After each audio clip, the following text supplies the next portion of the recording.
and welcome to Axcess Baseball Weekly. I'm your host, Vinny Masana. To my right, I'm here with Russ Taveras, Director of Performance at Infiniti Sports Performance. And to his right, we have Mike Guido, our analyst for the week. First, we're going to get started. We're going to discuss with Russ. First off, thanks for coming on the show, Russ. I appreciate your time. Pleasure to be here. Thanks for having me. No problem. So let's talk a little bit about off-season training. What are some of the common misperceptions of what athletes should be doing?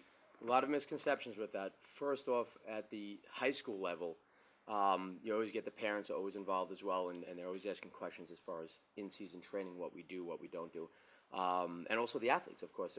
They've worked hard for a number of months, and they're curious, what do we do now once they get into season? So some of the common misconceptions are, I'm going to be too sore to play. I think that's probably the biggest one that we have to kind of, deflect and educate the parents and the athletes on. As far as being sore, at that point they've already adapted to some of the training modalities. So when we get into the in-season program, there's three major modifications that we make for in-season to make sure that that soreness and any adaptive response to the training doesn't happen. So a negative adaptation. So one of the things is we reduce the amount of training. So instead of a full hour and 10 minutes, they're going roughly 45 minutes of strength and power training. And then the second portion is we reduce, if not completely eliminate, the amount of sports-specific work they're doing. So, for instance, we'll have rotational or single arm for pitchers, things like that. They're getting that in season now. So for us to overlap and overwork those movements at that point really just kind of it sets the ball in motion for some negative impact as far as detraining effects and whatnot. So we stick to a lot more bilateral movements, strength and power, the things that they're not getting on the field. Okay, so we transition into that. The third part is that extra 20 minutes or so that we have, 20 to 30 minutes, depending on the athlete, that we have left over that we removed from the training schedule. We now add a lot of soft tissue work, mobility work, anything that we need to address as far as the abuses of the season, the repetitive abuses that occur from the baseball movements. We make sure that they are, they're taking care of their bodies so that they're ready for the next outing. So that's really the main three things that we modify out of our programming. As far as once we educate the parents and the kids and they buy into that and they feel the difference of how that happens, then it becomes a standard thing. I mean, when you look at pro-level trainers, right, and college, their in-season training is the most important. That's when the strength coaches arrive on site at spring training. So they're training year-round. The difference is they take all those considerations of recovery as well into that programming. Now, one other thing, actually, I know you guys had recently added the recovery room. Can you speak a little bit about why that's so important? Well, my background is I'm a doctor of physical therapy and also a strength and conditioning coach now for approximately going on 14, 15 years. So knowing that background, a lot of my clients as athletes, they go hard and they get hurt sometimes. Unfortunately, it happens. I myself had a long history of some injuries and shoulder surgeries. And a lot of times they'll be coming to me and saying, hey, Russ, I'm here to train, but I rolled my ankle or my elbow's sore. What do I do? And myself and my staff would kind of ragtag, put something together and make sure that we're addressing these needs. That became a little overwhelming because, as you know, we're busy and a lot of athletes do get injured, unfortunately, minor and major injuries. So we just decided, you know what, let's devote ourselves to opening up this whole separate section, a whole recovery lab, recovery center for all of our athletes, not just our baseball and spring athletes. And that gives us a chance to really, really focus on all the elements, all the modalities, all the methods that are now out there that these athletes can work with, on a daily basis. In-season training, off-season training, preseason, throughout the whole year. All right. So by devoting that whole area, that whole room, it really, really allows the athletes to buy into that program and say, you know what, this is important. Taking care of my body, not just getting big and stronger, but taking care of my body so I'm ready for that next outing is a huge importance of the program. So just to go off of those two questions, what exactly should athletes be doing during the off season just to get ready for that gruesome season? Yeah, so in the off season, what we're doing is we have what we call periodization schemes. So let's say an athlete, typically just a baseball player, will come in November, October, whatever it may be, and they have a few months. We'll kind of scan how many weeks they have to train, and we'll start them off with what we call a program called foundational movements. Ideally, what we're trying to do is really build their athleticism. We don't care what position you play. It doesn't matter. If let's say it's a pitcher, we want to make him an athlete first. So we're going to be working on those baseline movements to make sure that he moves well. He's going to get a series of corrective movements and exercises that are specific to his needs based off of an evaluation that I conduct. Then we transition as we get into the deep winter. Our focus starts to shift to strength and power gains. So a lot of the high school population, they're looking for a weight gain, lean muscle mass, and just getting bigger and stronger. So the program is devoted towards exercises and movements that get them bigger and stronger. And that typically for a high school athlete usually takes at least 2 months, at least, because that's that some of them are maturing, some of them are a little behind. And then as we get towards the season for preparation, we call that our dynamic power phase. That's when you're going to see we're going to convert that strength, and we want to convert it to sport-specific power. So as of last week or the month prior, if you walked into my gym at any time, you'd see a tremendous amount of baseball-specific movements, power, high speed, velocity-type building activities. So it looked very baseball-oriented. Right. And what that allows an athlete to do is to get them to peak for the season. All right, so once we get them to peak for the season, now this whole week, we transition literally this weekend into our in-season training, where we get rid of a lot of the, like I said earlier, the sport-specific movements and get back at it with the strength and power, the elements that they don't get on the field. Right. And then we bump up the recovery again for in-season. So I mean, what I grew up with 20 years ago is totally different from what we have now. So, Right. I mean, back then, I'd spend a lot of time in the training room, in the gym, and also the training room, and it was archaic. Now these athletes are getting educated and getting treatments and and then training protocols that are really equivalent to what they would see at a high-level college level or a pro level. Right. Now, Russ, I think the proof is kind of in the pudding with you guys.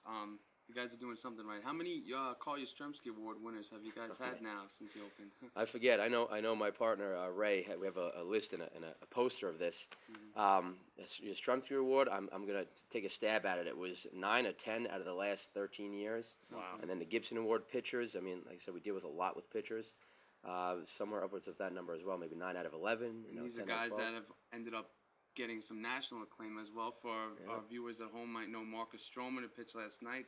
Team USA, 4 2/3 shutout innings. Talk a little bit about your experiences with Marcus. Yeah, it's great. Like I saw it yesterday too, and we were talking about the highlights today, and he never ceases to surprise me. I mean, even when everybody was doubting him back in high school with his height, we always saw his natural athleticism, and we were just like, all right, let's just see what he's got. Well, the things with him is he always moved well. Even at a young age, 12, 13 years old, I believe we started with him, he always moved well. And being an athlete myself that played multiple sports, I kind of understood that. And I enjoyed working with an athlete like that because you can throw almost anything at him, and he'd usually take just a second to get it, and he'd nail it. The movement would be, he'd own the movement. Over the years, we've just seen him progress, get stronger. Another thing that separated him, obviously not just his physicality, but his mental, the way he was able to focus on certain things. He seemed much more mature. He's an intelligent human being. The noise. Yeah, I mean, some of the stuff you see now on a much larger scale, but picture that in a much miniature scale in the local weight room and the local hype of how talented he was, not only in baseball but in basketball as well. He's very talented, and somehow he was able to manage that and use that as fuel, energy to kind of motivate himself to always get better. So, you never saw him really compare himself with others. It was always a very intrinsic quality with him to be self-motivated and then just kind of do the work and see what happens. And, like I said, from day one and each year, never ceases to surprise us. We never expected him to be this great. We never really know if anyone's going to be that great. So it's definitely a treat to see him nowadays. Well, very interesting. Russ, thank you very much for your time. For our viewers at home, if you're not familiar, Infiniti Sports Performance, located 990 Station Road in Bellport. Make sure you come out there. They're training a lot of the great baseball players on Long Island. So, Russ, thank you very much for your time, and talk to you soon. Thank you. All right, so we're going to take a quick break for a message from our sponsors. When we come back, we're going to go around the league and talk about the other storylines. This episode of Axcess Baseball is brought to you by St. Charles Sports Medicine, at the heart of health.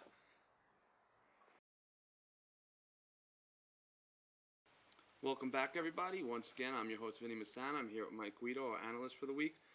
Just briefly before we open up our next topic, I just want to add that the recovery room at Infiniti Performance is open to everyone, not just members who have been there previously, but the recovery room is definitely something that pitchers or anybody nursing injuries after a performance, you're going to want to check that out. and make sure that you're at your peak performance for your next game. So just moving on now, we're going to talk about some of the storylines from the last week. Mike was at Stony Brook on Thursday, and they swept LIU Brooklyn. So talk a little bit about your takeaways from that day, Mike. Well, it was very up and down, to say the least. Like we were saying before, 15-11 in game one, and then you were looking at a 1-0 walk-off win in game you couldn't two. have had two more polar opposite results. Right, exactly. But quickly, just touching on game one, the first thing I want to touch on, they scored 15 runs on 13 hits. The offense was definitely there. Casey Baker had 4 hits. Again, the top of the lineup just keeps producing like they usually do. Again, Mike Wilson still keeping up with his hot start. Again, Toby Hanley still going on. All 3 of the top 3 guys in their lineup, including Wilson, Hanley, and Grande, are all over hitting over 300. Again, and like I said, Casey Baker's finally starting to heat up a little bit. To heat himself up after a slow start. And Dylan Resk hit a bomb early on in the game, and it probably hasn't even landed yet. That ball was hit hard. But this is the important part, because Brett Clark had, he had a rough outing, 4 innings pitched, 8 earned runs in 9 innings. Off 9 hits. And let's keep in mind, Brett went into the season with pretty high hopes. He was our Rookie of the Year from 2016, had a phenomenal rookie campaign for the Seawolves. Right, exactly. Well, even when I was talking to head coach Matt Senk, he was telling me, Brett Clark was the guy that's going to lead this staff. He's going to be our guy. And, since the beginning of the season, right now he's got an ERA of just a tick over 11.5, and he's been struggling right out of the gate. But again, there's kind of a trend going on with this team because, the inconsistency on both sides of the ball is actually kind of, crazy in some aspects. They'll have a game where they'll score, like we saw 15 runs, and then in the next game they'll score 2. It's so lopsided in that respect. But, again, even moving on to the positive of that is they figured it out in that game. They couldn't get the offense going, and then they get a walk-off hit from David Real. So fortunately, even though they didn't get the offense going, they found it at the right time. They found it at the right time again, and even in game one, again, they were down, a good number of runs. I forgot what it was. It was 11-6. 11-6 heading into the 8th, and they scored 7 runs in the 8th, gave themselves a 2-run lead right there. And then they pretty much just locked up the win at that point. But again, moving on to game 2, Stony Brook only put about 6 base runners on the base pass with only 5 hits. Casey Baker had 2 hits. Brandon Janofsky had 2 hits. And then obviously the walk-off from David Real. That's really all they could produce. But the really important part about this was their pitching. Sam Turcotte had a no-hitter going on into the 4th inning. Got in a little bit of trouble late in that inning, so they pulled him. But Aaron Pinto was able to get him out of the jam and ultimately seal the win. And Pinto, by the way, Brook. he's kind of flown under the radar because they had, Clark, a lot of people had given attention to their pitching staff for other names, and Pinto came in throwing 90 miles an hour with an absolutely devastating two-seam fastball and changeup. Yeah, he's definitely one of their better back end of the bullpen guys, and he's proven that pretty much all year up to this point. Like you said, plus 90+ mile an hour fastball with a devastating breaker. It's just, he's been their main guy out of the bullpen, and he's shown it. That'll get it done. And also in game 1, credit to Coach Panucci for being aggressive and bringing in the closer, Teddy Ratliff, early on. Did that surprise you to see him that early? You know what? It did, and it surprised me to see him bring him in early on and then let him go for multiple innings. Because, again, Teddy Ratliff, he's got that funky motion that most people don't usually see for, more than an inning and a half, just about. So I saw that surprising as well. But also when I was talking to Coach Panucci right after the game, he was saying that, he was strategizing this game because his guys were being resilient. He said he just praised his guys for being resilient in both games. Again, when they were down, in a big game 1, the offense was able to step up and score a bunch of runs, and then the pitching came together when the offense was struggling in game 2. So again, a very resilient doubleheader for Stony Brook this weekend. Yeah. I'm sorry, on Thursday. It was very clutch because they were staring 9 losses in the face, and at this point of the season, you want to start seeing them head back to 500. But credit for them. Right when they come right back up north, they should be able to start picking it up again, get right back on track where they want to be. So it was a huge doubleheader win for them.